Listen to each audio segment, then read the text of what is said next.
Hey there, Squirrel Army, how's it going for today? We are talking about Ojer, Axonil, Deepest Might, and how good it is. You can join the Squirrel Army by subscribing. Alrighty, so I think a lot of these are going to start with this Ojer name, so maybe that's kind of something that's going to continue. I'm not 100% sure, but maybe not. Who knows? But anyway, 4 mana 4/4 trample. Those are decent stats. Red source you control will deal an amount of non-combat damage less than its power to an opponent. That source deals that much damage to... deals damage equal to Ojer Axor's power instead.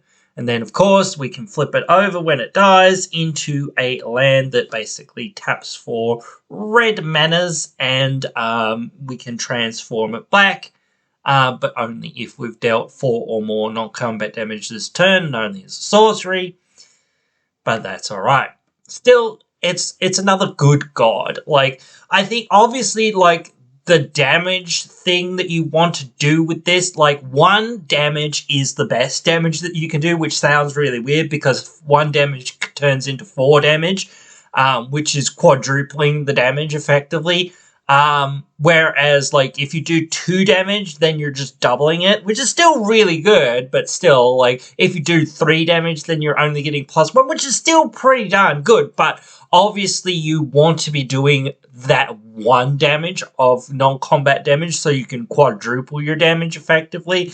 That is really quite powerful. Now, it is only red sources. It kind of reminds me of Torbran, in some ways, where you do 2 extra damage and whatnot. So that is quite a strong effect. I'm sure it'll go into some Torbran decks, but I could see it being its own commander to a degree.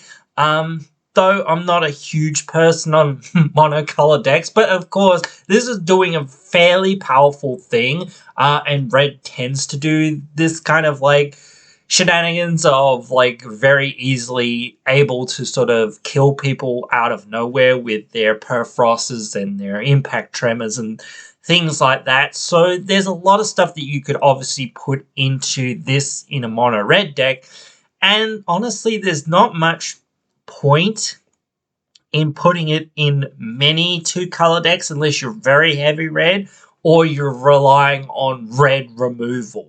So yeah, I really wouldn't rely on it doing doing too much out there in the world.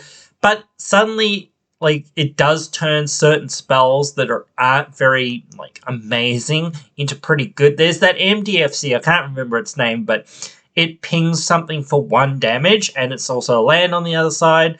But now that becomes, 1 mana to deal 4 damage, which is, super good. Yes, to a creature still, but, maybe it's to planeswalkers as well. I'm not too sure. But anyway, like, there's a bunch of spells now that, like, is just, like, shock or whatever. It's like, yeah, whatever. It's not as good as lightning. Well, now this is better than lightning bolt or whatever. But yeah, and lightning bolt's probably about the same. But still, like, yeah. Of course, there are some spells that it just doesn't really do a whole lot for, but still, there's a few spells that does do a whole lot for. So, and then, like, again, if you've got Torbran or any of these other, like, damage dealing effects or damage increasing effects and whatnot, just stacking them all up, like, then you say, oh, well, then I'm going to choose to double that damage.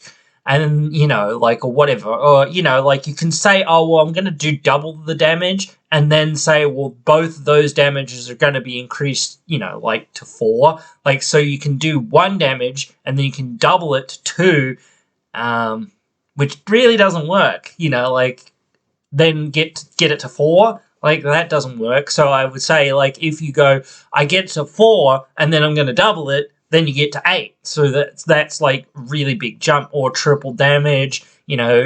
I make it to 4, then I make it to 12.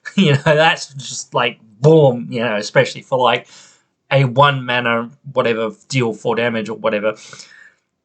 gonna kill a lot of things, pretty much everything that's out there, and especially like certain things. So again, like it does depend on your actual build.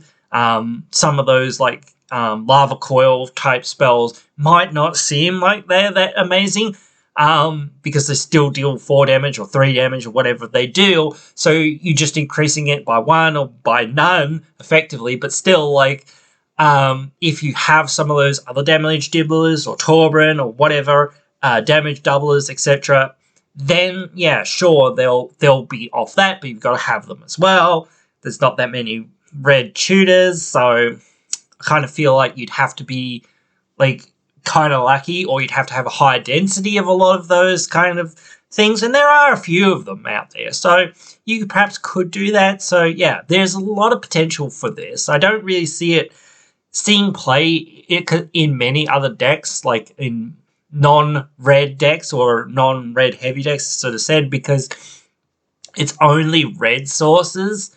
So, I mean, if you're got a Rakdos or a, Gruul or whatever commander that deals, non-combat damage somehow, like, maybe, I'm not sure. But yeah, like actually Nekasar kind of works, I guess.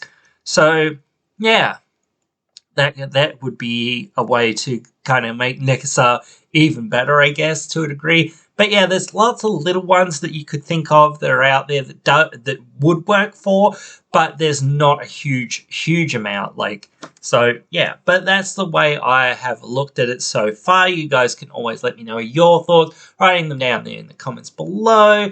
And I hope you've enjoyed this one way or the other, and I hope you'll join me again for more.